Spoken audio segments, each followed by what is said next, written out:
Hello. Hi, Meraj. Hello. Hi. I guess it's Sandeep. Yeah, hi, Meraj. Hello. Miraj, can you turn the video Hey, off? hi. Can you hear me okay? Yeah. Voice is good, but the video is very blurred. So, I mean, we are not using video to save the bandwidth. Okay. All right. Okay, cool. Yeah, I Perfect. think, now it's very stable. Awesome. Thanks for making me less conscious. We thought it will be more comfortable and also, bandwidth friendly. 100%. Yep. Yeah. Firstly, I'm extremely sorry. Oh, hey, Faria. Hi, Meraj. Very sorry for joining in late, guys. My last call just overshot, so Not a apologies. problem. Yeah. Not a problem. We are equally excited. Yeah. Likewise. Good afternoon, Meraj and Sandeep. And thank you so much for joining us, Meraj, for this interview. It's an immense pleasure to have you here, and we'll be discussing many things about the startup. An introduction about me: I am Faria, the editor-in-chief at Hackstrap, and I have recently graduated in the year 2019 with a CS degree. And pretty soon, I'll be one of the full-stack web developers. So yeah, that's it for me. Sandeep, can you please introduce yourself? Yeah. Hi, Miraj. And I just have been, working on Hackstrap for over a year now. Previously, I have worked for ISRO, and then I also have completed my MBA from Ann Calcutta. My interest and aim for Hackstrap is to make a very soft networking platform where people can, easily connect, discover, and make use of these connections by way of meeting investment professionals, investors, mentors, etc. So that is the aim of Hackstrap, and this series is in very much in line with that. And based on the feedback we got from some of the founders, we felt that knowledge about how to scale in India, how to really get your first customers, and even then later on during the growth phase also, how to really do that is something which you are really interested to understand from people like you. And that is why we have started this particular interview series. Awesome. Thank you so much, Sandeep and Faria, for having me. Pleasure is all mine. And of course, what you guys are doing is an incredible job. Thank you. Well, as Sandeep has already told, like the aim of Hackstrap is, to inspire people to understand what is the real meaning of a startup, and we aim to motivate them to build their own or help the growing startups. And for the same, we run a blog where we'll be publishing insightful guides. Like it's based on technological advancements or understanding the current health of the tech industry and much more. And for the same, we have started this interview series, and we are glad you're here with us today. Yeah. Thanks. So let's get started. Sure. Yeah. Sandeep, should I start? Yeah, sure. Yeah. So the first question would be, how did you get your idea or concept for the business? All right. So this is a weird little story, actually, how the hacking school started. Actually, the hacking school is my third company. I am a biotech engineer by degree. BTech in industrial biotechnology is what I did. I'm an engineering graduate with a degree in industrial biotechnology. This has got nothing to do with coding, programming, or web development, or remotely nothing to do with entrepreneurship at all. And I think the whole problem or the whole opportunity started there. When I was in college, I used to constantly hear about people and our seniors speaking about this stream of engineering has a great future, and that stream of engineering has a great future. People spoke about it. People spoke the same about ECE, Triple E, CSC, mechanical, civil engineering, all streams of engineering. In fact, my university also had the advantages of a few extra streams of engineering like aeronauticals. They have something called marine engineering and stuff like that. Biomedical, biotechnology, and that's when I started reflecting on this, started thinking about this fact that biotechnology, biotech engineering was extremely new back then. I'm talking about 2005 until 2009. It was, I think just a year or two since this became an engineering, which means a science grad, a science student can also pick up engineering. He did not need to have a mathematics background. That was the problem. And it made me think, अगर सबका future अच्छा है तो present किसका अच्छा है? And that made me, that gave me shivers actually. And I'm not sure about how your engineering was like. My engineering was pretty dull, and constantly I was looking for, ways to make a little bit of more pocket money. And I was away from home on a shoestring budget, and bootstrapped obviously. So I dug internet like crazy, and that's where my entrepreneurial journey started. But to be very honest, to be very fair, back then, in 2007 when I first started, neither the term startups existed, or entrepreneurship existed, or entrepreneur existed. All I knew what I was doing was I was running a business. I wanted to make money, and I was a businessman. This was the mindset back then. But then, fortunately, what I was doing, so I wrote an algorithm in college, learned how to code myself, wrote an algorithm that, automated foreign exchange trades. And that was my first little product, so to say. And that started my journey. It took off. Fortunately, it took off. So it was a very less conscious effort, I would say, because we were learning and started doing things, and it took off actually. And but then I sold that company in 2011. I was being offered something nice, and I exited the company. We got acquired by a trading group in Australia. And for a 23-year-old guy, 22, 23-year-old guy, it was a lot of money. But then that was my mistake number one. I should have never exited that company. It could have been $1 billion, opportunity now. But lessons learned, I went on to do my second company, which was Money Messenger. And Money Messenger was again a trading application. It was a socially collaborative trading platform that we wanted to build for foreign exchange traders. If I were to explain what the product did in one single sentence, we were giving the power of enterprise level systems to retail traders who did not have a principal trading amount of more than, let's say, 2,000 to 10,000 US dollars. That is what we were doing, but we faced a lot of compliance and regulatory issues in the country. Foreign exchange trading was not legal in India and is still not legal in India. Of course, there are a lot of ways around now, but back then in 2011, 12, that wasn't the case. But when I was working on Money Messenger, I had raised a seed fund, and we were hiring aggressively for product people. And I was and I am heavily into full stack guys. The people that we used to interview to hire for our product team, nobody was actually ready to go onto the production floor.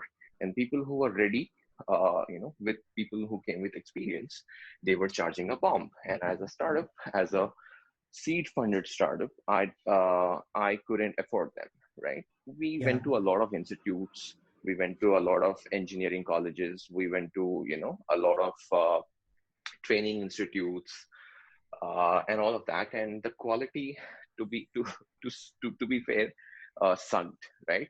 Nobody knew what they were doing, but everybody had this one line, right? Please train us and we will do the job. As a startup, you cannot do that. As a startup, you do not have the bandwidth to train people. for 3 months and then put them on the production floor and then, take them through the learning curve.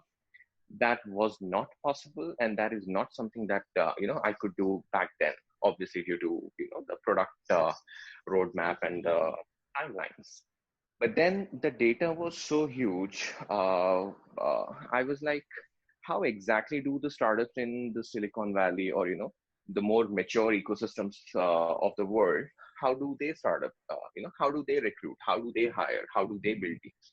And I started looking at US, to be very specific. I started looking at US, and then I figured out there is this concept of coding boot camps, and people graduate from coding boot camps. People graduating from coding boot camps are pretty hands-on. Yes, they might not be extremely experienced, but then they know their job and they pick things up really quickly, and they can be put on the production floor from day one. That seemed interesting, and I started looking for coding bootcamps in India to talk to them and to hire their graduates. And boom, turns out there was no coding bootcamp in India in 2012, 2013. Okay. I spoke to a lot of people, right? And then it triggered to me, for a country of more than 130 crore people, right? 1.3 billion people, and you don't have a coding boot camp. A country, that is service industry heavy. We do not have, places where we can actually teach people intensive product development. And this is something that we badly needed. And this is something that I badly needed. And it was already, quite some time that I spent in the Hyderabad startup ecosystem. I spoke to a few other entrepreneur friends of mine, and they actually had the same problem. They were like, yeah, so, we go through the same problem. So it was a bingo moment. I was like, let's do it. And April 2013 is when I, formally kickstarted the hacking school. Our first cohort actually started in September of 2013. The first cohort took more than 6-7 months to graduate. Actually, it's a 3-month long program, but teething problems.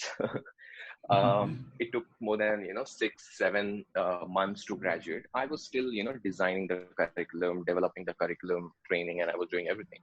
And we started this with a little meetup group. The group still exists, so I started organizing sessions, free sessions, twice a week, or not twice a week, sorry, twice a month, actually, right? Once in 2 weeks. Yeah. And that actually got me first few interests and all of that. But then there was a major roadblock.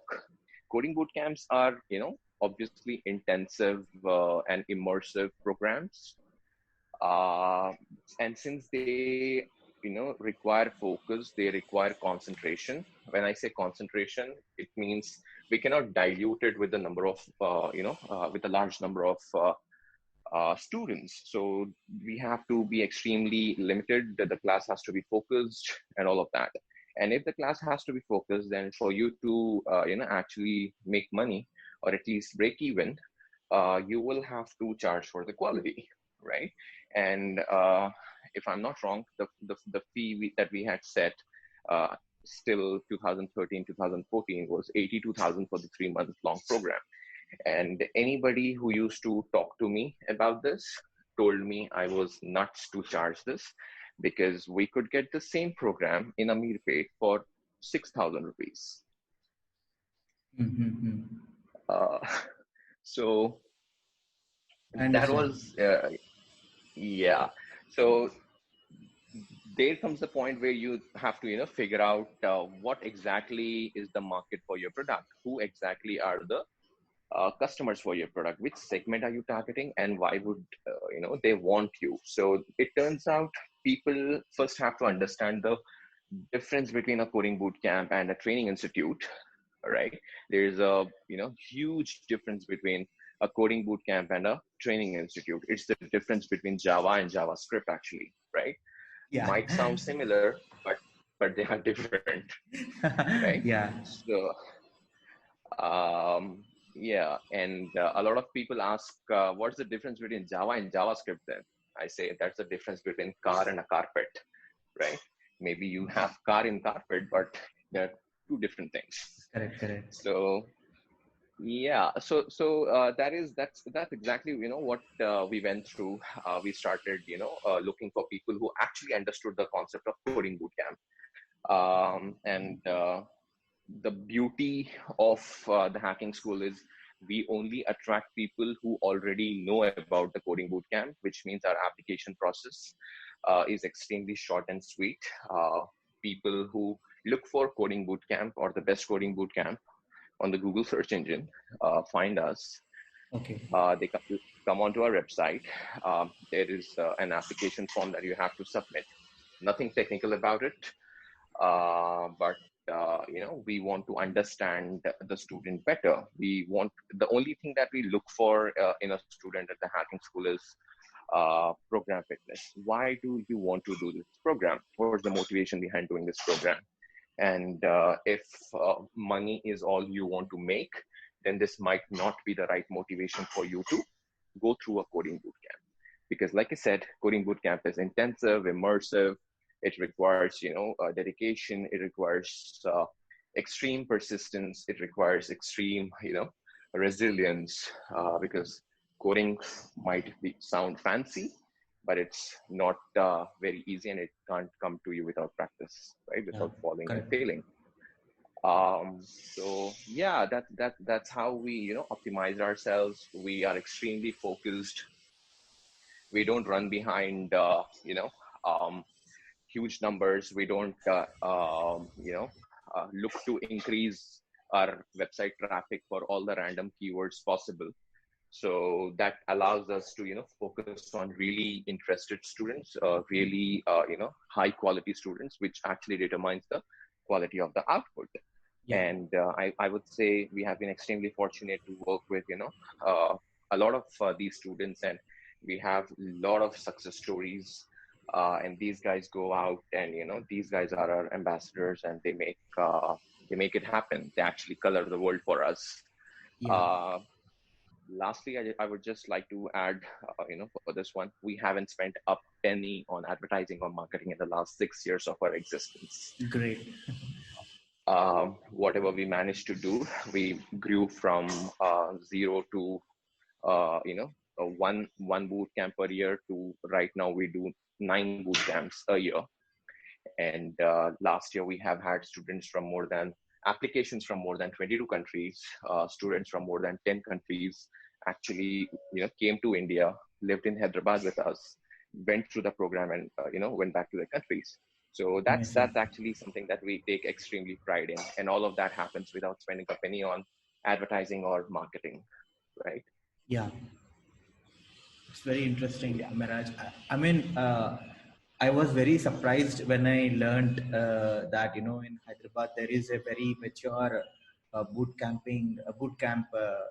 program available, and generally we would expect something like this to pick up or exist in Bangalore or something. But I was very pleased in a way.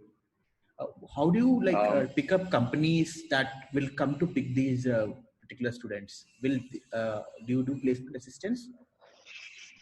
Of course. Before I go on to that question, I would like to add, to the Bangalore bit of it. We have had a lot of, franchisee inquiries, and at least until the last 2 years. In fact, we even had a, button on our website that said, "Get the hacking school to your city." Right? We wanted to open in more locations and centers. And to be very honest, I think we got more number of franchisee applications than student applications. People were wanting to start this, and it looks like a pretty lucrative business model. It is, if you're focused on quality. But then if you're business minded and all you want to do is make money, then things might get a little different, which is not exactly the case with me. uh, so after we started, Sandeep, there were a lot of coding boot camps that you can see now, Yeah, that have started up, right? And a lot of students ask us, how are you different from this boot camp and that boot camp? And I mm-hmm. don't shy. My program team doesn't shy in saying this, right? You will find a little bit of the hacking school in every coding bootcamp of India, right? And I take pride in it, and I'm more than welcoming to offer all my support and collaboration with them, because as a country of more than 1 billion people, we need a lot of coding bootcamps.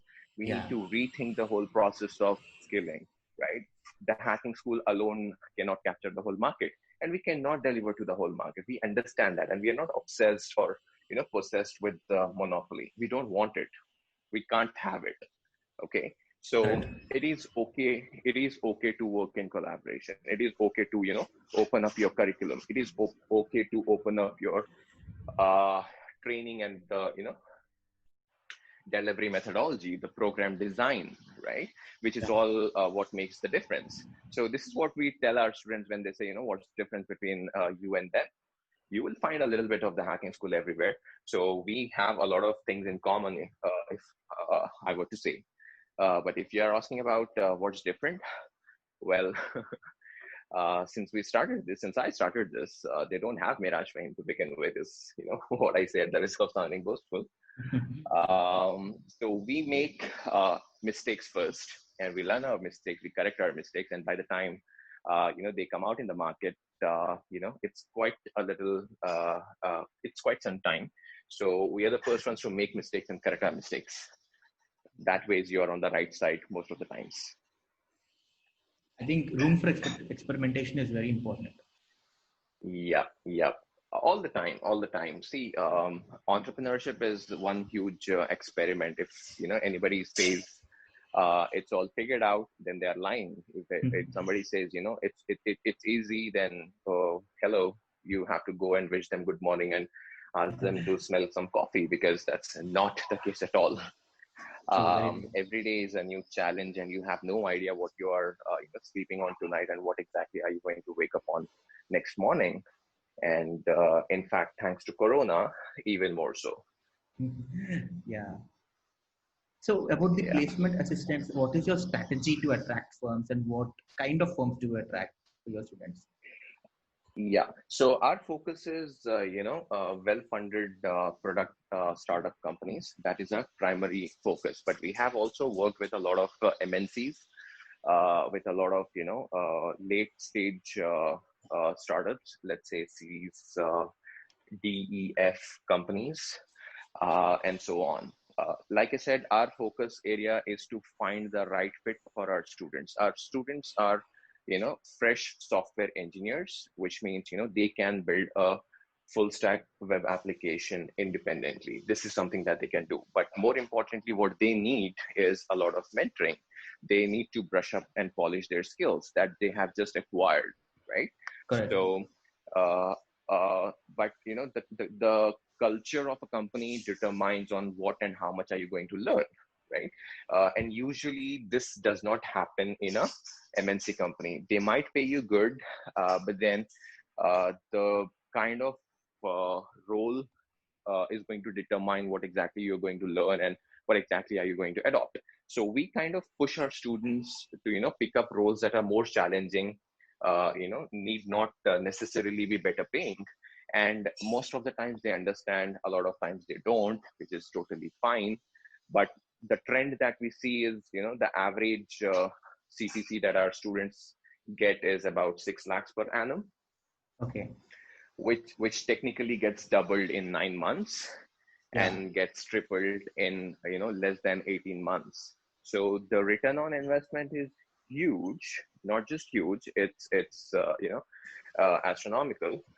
But then the value that they are getting out of the whole learning cycle. So I'm talking about an extended learning cycle, 3 months at the coding boot camp, and then find an entry level software developer job that actually focuses on polishing whatever skills you have learned, applying them, and making things happen. And that's when it takes off. And once it takes off, uh, there's no turning back. So Got it. we definitely do, we have placement assistance. In fact, how do we keep it really short and sweet as well? We have, a very closed group of hiring partners. And whenever, we start a new cohort, we share the profiles of the cohort with, all our hiring partners to gauge their hiring needs, which, they will have 3 months time to decide if they, are recruiting, not recruiting. If they need somebody, they can come to us, they can talk to the candidates, and, they can get them onboarded. That ways, the guys will, already would have developed a mindset to culturally suit your needs. And this has, like I said, worked, like a charm for us. Great. Extremely happy hiring partners and extremely hiring student graduates. That's great. That's a very nice way to go about this. Yeah. Faria, what was the next question? Yeah, sure, Sandeep. That was a lot of good information from Miraj. Moving on to the next question. Like, what do you look for an employee or a team member? Wow. Uh, I think I'm going to eat a lot of your time because this is the topic that I love talking about the most. Sure, Um, we are equally excited. You can go ahead. See, the most important thing, and this is something that I'm getting a little active on Twitter these days, and that's where I'm trying to share some gyan of mine. And I tweeted about this, and there was a lot of people who got curious about it. I believe there are only two things that a CEO has to do, and a CEO does. This is typically something that every CEO should be doing every single day, and that's the only thing he or she should be doing every single day. So this is again something that I say in every college, everywhere that I where I get to speak. This is something that I say. A CEO does only two things. First thing, a CEO is always hiring, and a CEO is always selling. These are only two things that a CEO should be doing. What do you mean by always hiring, and what do you mean by always selling? A CEO, you don't know. You walk into an event, you meet people, you talk to people, and then you figure out, there is this guy, or a girl, extremely talented, extremely, skilled in, doing what they do. A CEO should have that eye, right? They should have that knack to identify what can a particular person do for the company. Can they actually move the needle for their company by, let's say, 20x, 30x, 50x, 100x, right? And that is, something that a guy can only do consciously, right? You go out, you talk to people, you meet people, you're attending conferences, you're attending events. Let's say you have people coming into your office. This is something that you're doing all the time. You will be putting people in two buckets. Can I work with him? Can I sell him, or can I work with him? Right? That Great. way, you will find one of your most, talented and extremely precious and valuable teammates. We do not have a culture of, working for the company. We work with the company. And this might be a little bit surprising, but in the last 6 years of existence, we never had a, walk-in. We never had a, we are a team of 11 people, and we never interviewed anybody. Nobody in the team that is working with us right now wasn't interviewed. There were no interviews, nothing of that sort. Probably I met them somewhere, I liked them. We met again. We spoke about things. We spoke about ambitions. We talked about what do I do? What do I want to do? What do they want to do? And how can we do that together? A lot of times they, they read about me somewhere. They email me about their ideas. I like their ideas. We meet, we catch up, and then we take it forward, right? I think this is the most unpopular and the most, non-traditional way of, hiring people. And this is also a very slow method of hiring people. This way is technically not scalable, right? As your company grows, as your requirements grows, probably you can't be doing this all the time. But then that's exactly where your team comes into picture. you have to create this culture of responsibility in your company, right? You cannot. So when I, as the, let's say, founder of the company, when I am responsible for some things, my team is, the founder of the products that I'm working on, right? And then we never use designations in our company. We do not have, roles. All we have is responsibilities. People own their product, people manage their product, people deliver their product. And when they do that, they act like it, right? I think we launched about 8 products in the last 2 months, working from home. And I don't think we even had more than 4 calls in the last 2 months, right? Yeah, We don't have to talk if we don't have to talk. All right. got it. This is exactly what I believe in. No regular checks, no micromanagement. In fact, we don't even use the word micromanagement. I hate it. And it's pretty simple. If somebody requires micromanagement, then the hacking school is not the place for them, right? Doesn't mean they are bad, doesn't mean, they're not good. It's just that this is not the place, and probably, there's some other place for you. So you have to find your fitment.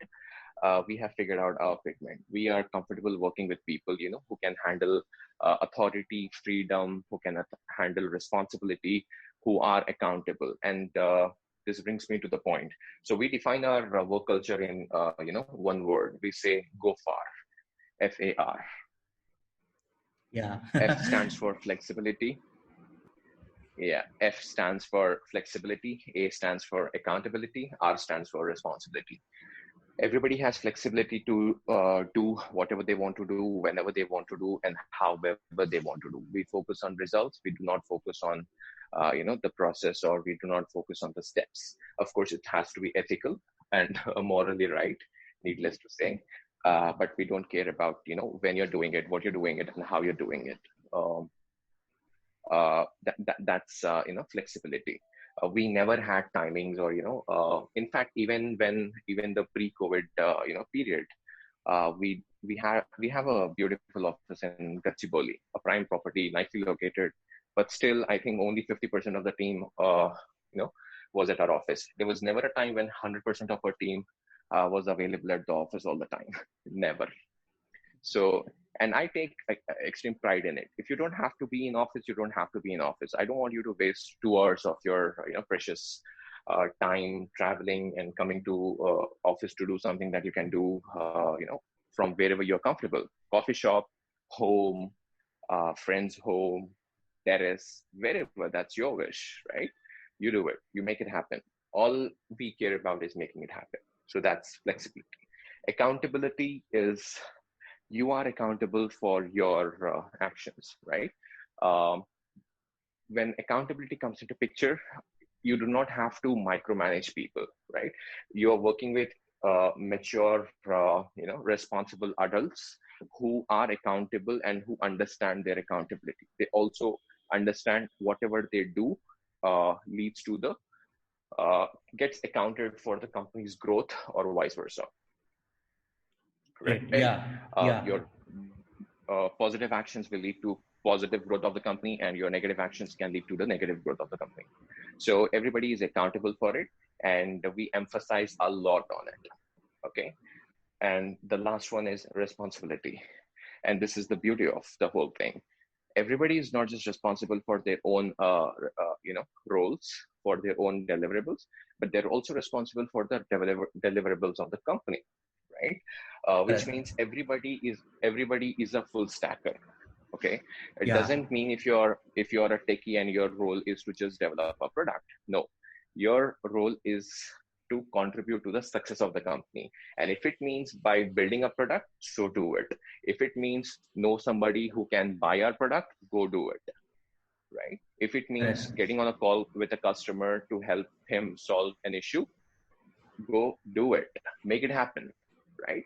So when you become overall responsible for the overall success of the company, you start enjoying things. You like loving things, right? You start loving things. You like taking in more stuff, and you are duly credited for it, right? You are accounted for the success of the company. And I do this every year, every end of the year. I send handwritten, letters to my team members addressed to their parents. And this is again, extremely important. When I talk about team, it's extremely important for my team to have, the buy-in from their families. If their families are not with them, then they cannot be 100% present. They cannot deliver their 100%. They cannot give their 100%, right? So Yeah. we keep, their families. We are a big giant family, right? And we keep, everybody updated about what's happening, what's going on, and how is it happening. And I think, that has created a beautiful culture wherein everybody is, uh, everybody knows about everything, and it's nice. It feels, you have a shoulder to cry on when things aren't, going so well, and people are like, yeah, everything will, get okay, all is well. So this is something, that we managed to create over the last 6 years, 5 6 years. Yeah, that's about the team. I think I can personally relate to a lot of things you have mentioned, and I really believe in what the kind of approach you're taking to build this team. And I find it. I think I can. There's a lot of things for me to learn from this, from your views as well. I'm I glad. think Faria has some more questions for you. Sure. Yeah, yeah, that was an amazing answer, Miraj. Uh, Now, I'll like, what are some of the resources, some of the sources for learning you would recommend for the entrepreneurs who are just starting? Because, this question is also very important because we are going to post this on our blog. So, Mm-hmm, yeah, mm-hmm. All right. So I have a question right for you, Faria. Do you want the easy answer or you want the right answer? the best. So again, there are always two types of answers: the right ones and the easy ones. And Okay. the right ones might not be the easy ones, and the easy ones are, not always the right ones. So Agree. if you want to learn entrepreneurship, trust me, you cannot learn it online. You cannot learn it from a book. You cannot learn it, by looking at somebody. The best way to learn entrepreneurship is by doing it. Mhm. Entrepreneurship is like, doing medicine. Entrepreneurship is like practicing, law. It's like, practicing accountancy, right? You can only learn it when you do it. And the beautiful part, the best part of it is there is no barrier to entry for anybody to try it. You can start, working on something and start learning, start making mistakes, and teach yourself entrepreneurship at almost zero cost. But another best way of learning entrepreneurship, and this is something that I have always practiced, and I was extremely fortunate to be able to do this, is two things. First thing, read a lot of autobiographies about startups, and sorry, biographies about startups and entrepreneurs. And the second thing is meet a lot of entrepreneurs, successful ones, not so successful ones. Go talk to them, listen to them, know their stories, pick whatever is relevant for you, understand the context and apply. This has helped me extremely largely. One incident that I, very strongly remember is, I'm not sure if you guys heard of Way to SMS, but it was a very popular free SMS service Yeah. in 2010, 11, 12. Yeah, Very yeah, popular one. Yeah. Yeah, right. And Mr. Raju Vanapala is the founder of, Way to SMS. It was extremely popular company, almost like WhatsApp. It was WhatsApp back then. Um, so when I was starting, the hacking school, I had a lot of questions, and I pinged a lot of entrepreneurs. So this is what I do when I have questions. I ping a lot of entrepreneurs, right?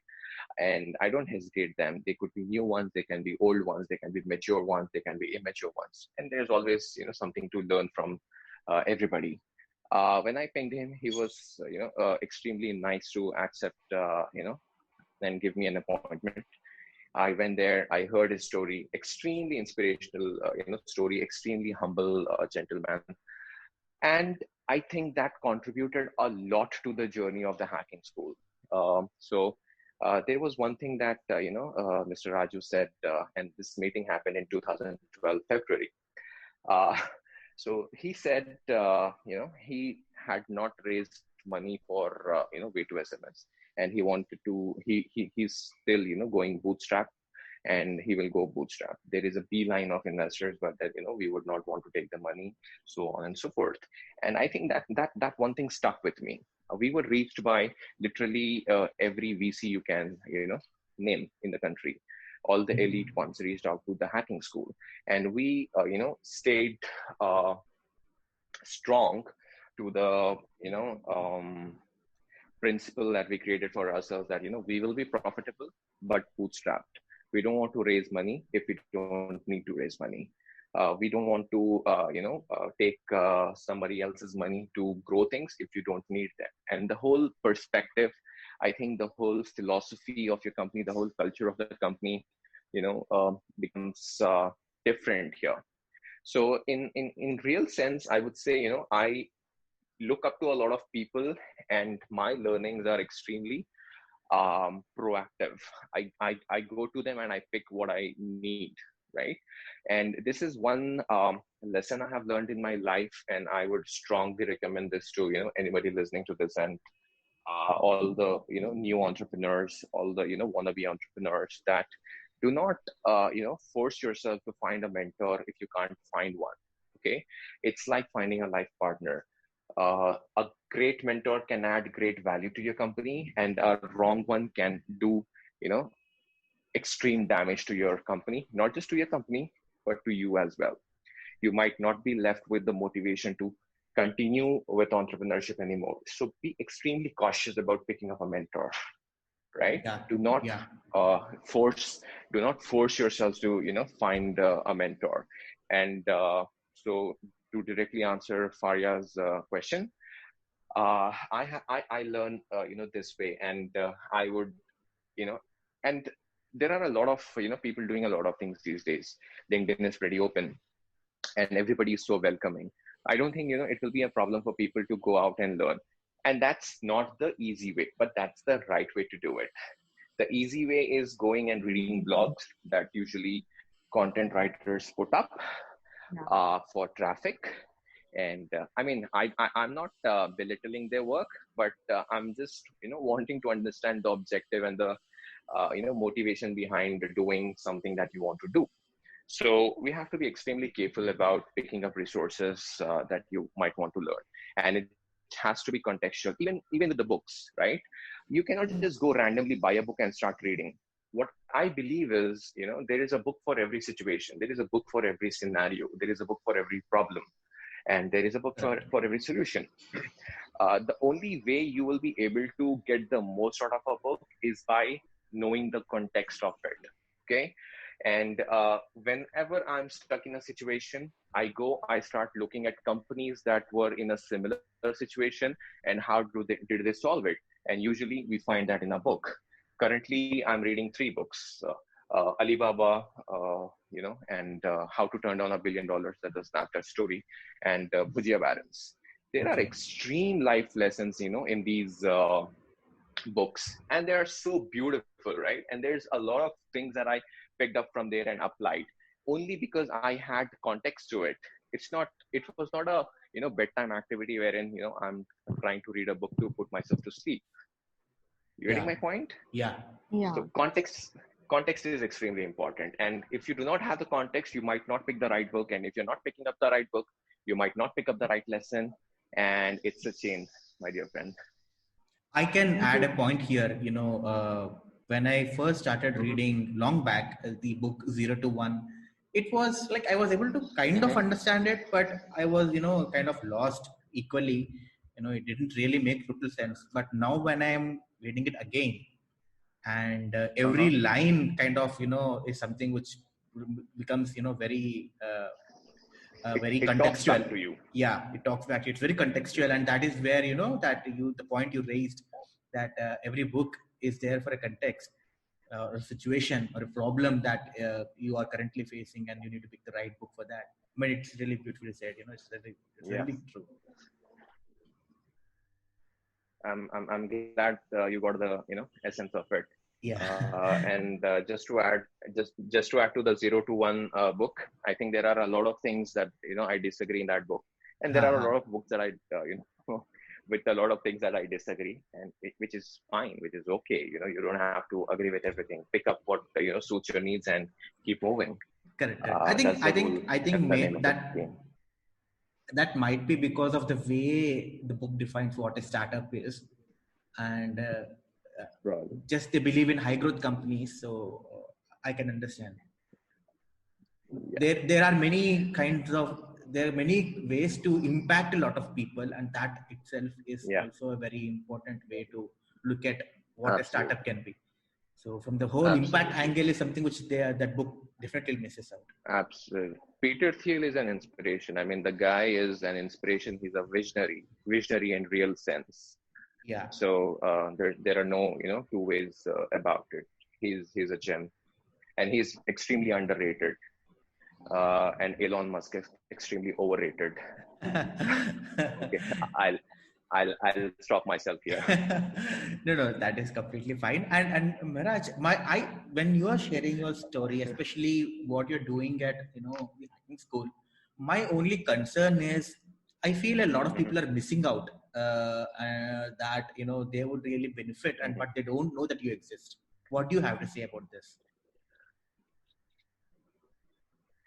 Like I said, we are extremely specific about who we want to show ourselves to. You can, try this now. If you have a computer access right now, just go and look for Coding Bootcamp India and tell me what's the first search result you see. Yeah, I'm just doing. Yeah.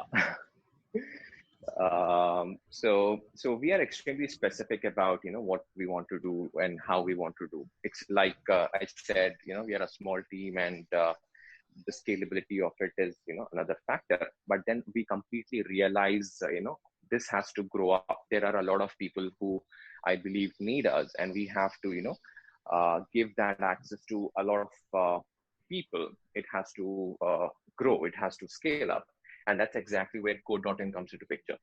Okay. Code.in is going to scale things up.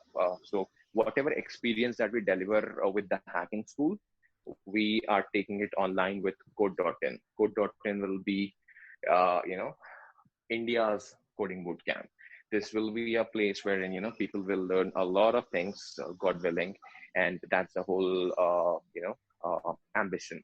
That's the larger part of the story. We have been experimenting with a lot of things in the last 1 year. In fact, yesterday was code.in's first birthday, and Okay. I said this on Twitter again, right? I commit myself to I commit myself to make code.in, the greatest of all times. I know it might be a huge overstatement, but then that's the kind of pressure I think you want to put on yourself to make great things happen. Otherwise, there's very little motivation everywhere, and money is no motivation. Yeah. I understand. I think that now this makes I'm really happy that you're picking up this new initiative of code.in, so that more people and more screening can be done, so that Yeah, you'll have another big pool of people to choose from, passionate ones that fit yeah, the ideology and the aims of the hacking school. right. Faria has another question, right? Yeah. Shall we move towards the next question, Miraj? Yep. Yeah. So, how do you pick up trends in market or the user insights? Can you please repeat that Uh, question? There was a lag, but Oh yeah. Am I audible now? yeah, this is better. Yeah. I was asking, how do you pick up trends and market or user insights? Wow. So you're really getting my secrets, huh? yeah. But the idea for Hackstrap is to actually the idea behind Hackstrap. The name is the mix of hack plus bootstrapping. Yep, So yep, the idea yep. is we Beautiful. felt that we want to propel bootstrapping startups. Awesome, awesome. Yeah. More power to you, Sandeep. More Thank power you. to you. Do that. Uh, No, this is extremely important, and I have a very healthy disrespect and disregard for the whole venture capitalist ecosystem of the country, because they are doing more bad than good, right? We have to be promoting more bootstrapped and bootstrapped and successful startups. We have to be promoting and encouraging and supporting more bootstrapped and struggling startups, right? Yeah, There is see, fundraising is a completely different aspect of it, right? And it is important. It becomes important at a very later stage in life, but then VCs have their own motivation to do what they're doing, but startups do not understand that. for for startup these days, it's become step number one to raise money, which is absolutely wrong. yeah, So that's where my problem is, right? VCs glorify, the whole fundraising, part of the startup building thing so much. It has, they have glorified it so much that it has gone out of proportion. It's not healthy anymore, and that's exactly my problem, right? People glorify fundraising way too much, and that has to change, especially for India, because we need a lot of successful companies. We need the companies with the right intention, with the right product, with the right solution to get big and at the right valuation, and make things happen for a lot of people in the country, and of course outside the country, go global, serve the world, right? But yeah, that is not happening, and that's exactly my um, frustration with the I, whole venture capital ecosystem comes from. I myself an investor. Okay, I put in a very little money in a lot of student startups. I do that. great, great. Uh, but what I mean to say is, why you're doing what you're doing is extremely important. You cannot portray fundraising as the most important part of the startup building step. That's not the most important part. Okay, I think so that has. Meraj, what happened was that because of the popularity of your story and your story really talking about or getting their big money from this fundraising stories that they cover, I think that has become a very kind of a standard kind of thing to be a good Yeah, startup is to get money from VC. exactly. Exactly, right? Glorifications. Yeah, and That's the approach that's of the student entrepreneurs has been also similar. Like they want to just have an idea and find a VC to get the funding. They're not really trying to understand ex- the whole larger picture at hand. eh, exactly, and that's what I say. Doing it for the wrong reason. All Hmm. right. In fact, Hmm. I have coined a term. I'm writing a book on it. Great. I wish I could say the title of the book, but let's wait until Yeah, I yeah, sure, finish. sure, sure, Manoj. Yeah. So yeah. Okay. I So was how going do to I ask pick you up? that when you're going to write a book. uh, I'm not writing a book because I want to write a book. I'm writing a book because this thing is extremely close to my heart, and I'm feeling for it so Yeah. much that I'm having troubled sleep. I can't sleep peacefully because I'm thinking so much about it. Yeah. So that's exactly what's happening. Okay, I can't hold on anymore. I'll leak the title. It's called a product market fuck.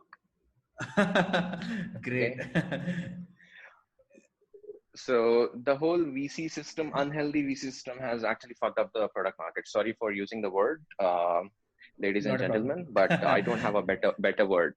So in the whole process of finding product market fit, people have started screwing the market so much that they have destroyed the market for other entrants. They have Hmm. destroyed the market for competitors Genuine just players because who they are. have.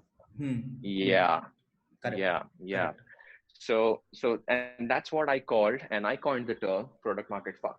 Okay, and that's exactly what the book is all about. I think you'll have to wait for the book now. Yeah, yeah, yeah. I think Miraj, there is Um, also a very good opportunity for you to briefly explain what really is product market fit. Even I am I just have some decent idea, but that is something which I am also trying to actively read on and understand. But because you have been a serial entrepreneur and you have good amount of experience, I think really talking about these kind of things like product market fit, when will an entrepreneur know, or how can an entrepreneur know that he has a good product which is going to make him win in the market? I think that question also, if you can little bit talk on. absolutely. This is, like I said, very close to my heart, so I can go talk about it all day long. I don't mind, No, and no. I I won't think in the flinch a book bit. also, I was meaning to say in the book also, if you Sure, can, just give some tips for people. absolutely, Yeah, great, great. absolutely, absolutely. I See, really, yeah, the whole definition, in very simple words, the definition of product market fit is when your product shuts, there will be 40% of your users who will be extremely disappointed. They will be sad. They will be heartbroken that, oh my goodness, this doesn't exist anymore. They will write love emails to you asking the founder that, do you need any help? Can you please bring back the product, right? Please make it mm, live. Please don't shut it down. Please don't die, right? So mm. when you have 40% of your users, 40% or more of your users telling they will be extremely heartbroken and disappointed if you shut, that's your market, right? Your product has figured out your market, and that's what we define as product market fit. Yeah, great. Okay. Now I have a question for you, if you don't Yeah, mind. yeah, yeah.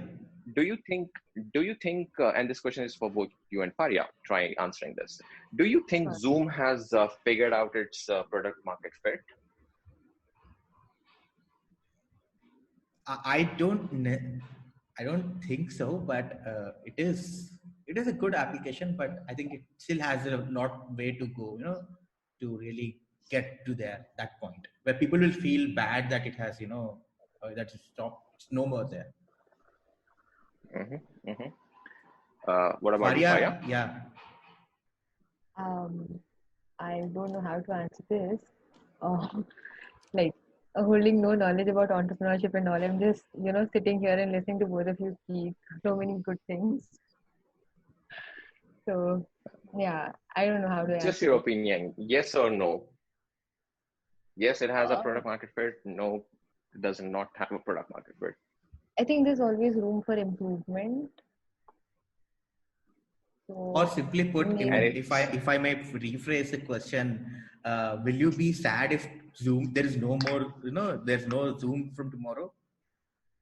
I'll definitely be sad. okay, Interesting. so the answer is yes for you. Hmm. All right. Yeah, yeah. So Hiten Shah of Crazy Egg actually did this, survey to figure out if Zoom has figured out product market fit, and the answer is no, Hmm. because people said they have other, similar options, Google Meet, this and that and whatnot. So technically speaking, Zoom might be a beautiful application, extremely good quality and all of that. But then people have other options as well. People will not be disappointed if you do not exist, right? People will not be writing you love mails. So that is the that is, this is a survey that he did. Might be right, might be wrong, might be partially right or partially wrong, Hmm. Hmm. but we have to understand the essence of it, and that was what I was trying to explain here.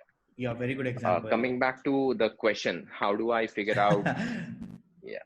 So coming back to the Yeah, yeah. question that Faria asked, how do I figure out market trends? So to be very honest, Faria, I'm one of those guys who believe in creating categories, right? And uh, right now, I would say we have about 20 plus projects, that are under work in progress right now, and 80% of these projects I would call as category, leaders or category creators. Hmm. Okay. Like the hacking school was India's first coding boot camp. It's not that I'm obsessed with doing things that nobody is doing. That's definitely not the case. In fact, the most easiest thing would be to do something that everybody else is doing, because they have figured out the market for you. There is a problem statement and what the solution should look like. All you have to do is build a solution, make it a little cheap, and offer it. So that would be the easiest way of doing it. However, what is difficult is creating a category. What is difficult is picking up a trend. What is difficult is building things that you are not sure if people want or not. And how do you realize that? The answer to this is by living in the future. Okay. So Okay. what you have to do is you have to live in the future. when you want to build something, when you want to create something, you have to take yourself 5 years down the line and think what exactly would be the status of this, particular solution that I'm going to build right now, right? If I were to explain this with an example, Yeah. during the whole COVID thing, there were a lot of companies that started, building their own video conferencing solutions. There were a lot of companies who started, creating applications for schools and work from home. That to me is an extremely wrong approach. Okay. Zoom did not succeed because Zoom started, building things when, this happened. Zoom existed in the market. Zoom lived in, 2020 back in, let's say, 2015, right? And then Yeah. created a solution that will be the best solution for 2020. And that's exactly how it became, right? And if you look at the story of Zoom, Zoom's founder actually proposed this solution while he was working at Cisco, and Cisco guys, the management at Cisco rejected his idea. Yeah. It's their loss, right? Correct. So Cisco failed to live in the future, if we are talking about, this particular instance. And their history is full of, examples. Xerox, right? Xerox Palo Alto Research Center built the world's first GUI, graphical user interface. But Yeah. then the management of at Xerox, they failed to understand its use case, and they, rejected it. They ridiculed it. And who stole it from there? Our favorite Steve Jobs. Yeah, Apple. Yeah, correct. Right? And then when Apple was still at it, who stole it from him? I think Microsoft also started quickly, right? No, Microsoft stole it from him. Yeah, I mean, That's yeah, exactly correct. what happened. I think, yeah, correct. That is true. Yeah, I mean, yeah. Because these two brilliant gentlemen, they lived in the future. They understood exactly the potential of what Xerox engineers had created. And just because of that one mistake, the history will remember Xerox as only a photocopier company and not a computer company, right? And that exactly created two, category leaders, Microsoft and Apple, and they are best in their own, regards. So this is what we're talking about. How do you pick up trends? How do you understand this? For this, you need to have your fingers on the pulse of the market. And this is extremely implicit. People will not talk about it. You cannot, Google search about it. You will not find data about it. You have to go talk to people, catch their emotions. It's extremely implicit. Okay. And when you do that, when you're on the ground, working on stuff like this, you know it, you understand it. Yeah. Same is the case with Google's first investor, Ram Shriram, who wrote, $1 lakh, dollar check to Sergey Brin and Larry Page. It was a time when, forget about internet, people didn't even have computers. Okay. How did Ram Shriram know that, this $1 lakh dollar check of his investment in Google of his is going to be successful? He was definitely taking a risk. But then more importantly, he lived in the future. He understood. He was, living in the epicenter of, technology ecosystem, and he understood that 5 years down the line, not only computers, but people will also need and have internet. And as we keep moving forward, it will only grow. It will only penetrate, right? Yeah. And that's exactly what happened. And his $1 lakh dollar investment converted to billions and billions of dollars, and more importantly, created a company that we all love, right? Yeah. So again, the answer is extremely, I would say, not non-technical. It is living in the future, and that is extremely important. And that happens when you go out and talk to a lot of people. I feel, very fortunate to be invited to speak at a lot of colleges, speak at, a lot of events and all of that. That's where I meet a lot of people. A lot of people ping me, and I get to catch the, pulse of the ecosystem there. Yeah. That's how I do it. That's really nice insights you have shared, Meraj. But if you want technical answer, we have search engine optimization tools. We have Google Trends.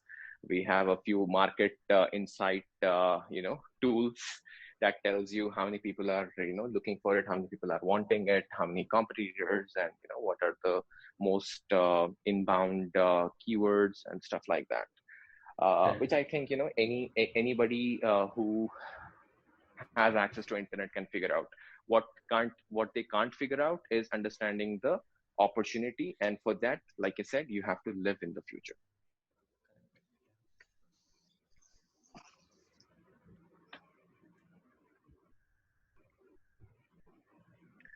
I, Hello. yeah. I was just wondering, always I try to I think surely Miraj will try to reach out to you again, but that will be to demonstrate what Hackstrap is and take your valuable feedback, so that we also Sure, figure out absolutely, anytime. Yeah, thanks, Miraj.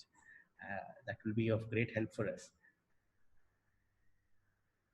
I Yeah, think we had a very interesting discussion, lots of things to learn, and we will.